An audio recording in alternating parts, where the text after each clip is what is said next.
Xin chào các bạn. Hôm nay Hà Thanh sẽ tiếp tục kể cho các bạn nghe một câu chuyện lịch sử Ngô Quyền và chiến thắng sông Bạch Đằng. Chiến thắng này không chỉ đánh đuổi quân Nam Hán xâm lược mà còn quan trọng hơn là giành lại nền độc lập hoàn toàn cho Vạn Xuân sau hơn 1000 năm bắt buộc, mở ra kỷ nguyên tự chủ lâu dài của dân tộc. Nước Việt Nam sau khi giành được quyền tự chủ dưới sự lãnh đạo của tiết độ sứ Dương Đình Nghệ sớm rơi vào cuộc khủng hoảng mới. Năm 938, Dương Đình Nghệ bị chính thuộc hạ của mình là Kiều Công Tiễn sát hại. Cờ bị trả thù, Kiều Công Tiễn vội vã cầu cứu nhà Nam Hán, mời họ đưa quân sang xâm lược nước ta để giữ quyền lực. Vua Nam Hán lập tức chấp lấy cơ hội, sai con là Lưu Hoàng Tháo mang hạm đội cùng mạnh tiến vào bờ sỏi. Ngô Quyền vì túi tài ba và là con rể của Dương Đình Nghệ đã nhanh chóng kéo quân ra tiêu diệt kẻ phản bội Kiều Công Tiễn. Sau đó, ông lập tức quay sang đối phó với mối đe dọa lớn hơn nhiều từ hạm đội Nam Hán đang tiến đến.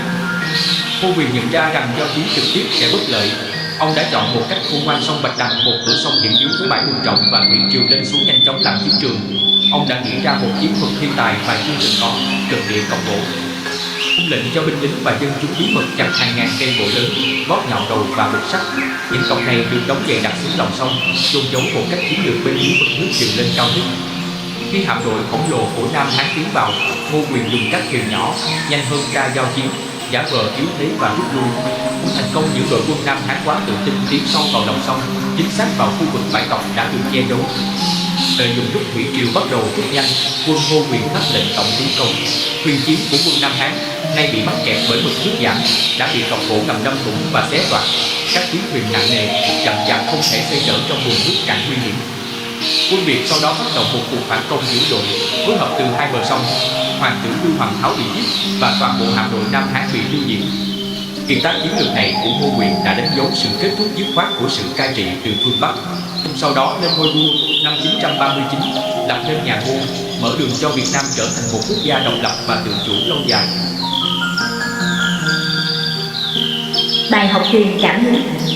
Câu chuyện về Ngô Quyền và chiến thắng Bạch Đằng mang lại những bài học quý giá về trí tuệ chiến lược và tinh thần bất khuất của dân tộc. Sức mạnh của chiến lược hơn bạo lực, Ngô Quyền đã không cố gắng đánh bại kẻ thù bằng cách so sánh số lượng hay nguồn lực. Ông đã sử dụng sự hiểu biết sâu sắc về địa lý và môi trường để vô hiệu hóa sức mạnh của kẻ thù. Điều này dạy chúng ta rằng chiến lược thông minh, sự sáng tạo và khả năng thích ứng với môi trường thường là chìa khóa quan trọng hơn để thành công so với việc chỉ dựa vào sức mạnh đơn thuần. Đoàn kết chống lại kẻ phản bội. Hành động đầu tiên của Ngô Quyền là tiêu diệt mối họa nội bộ, Kiều Công Tiễn, trước khi đối phó với kẻ thù bên ngoài. Điều này nhấn mạnh bài học quan trọng rằng sự đoàn kết dân tộc và loại bỏ chia rẽ nội bộ là điều kiện tiên quyết để vượt qua các mối đe dọa từ bên ngoài và đạt được những mục tiêu vĩ đại. Cảm ơn các bạn đã theo dõi câu chuyện. Hẹn gặp lại các bạn trong video sau.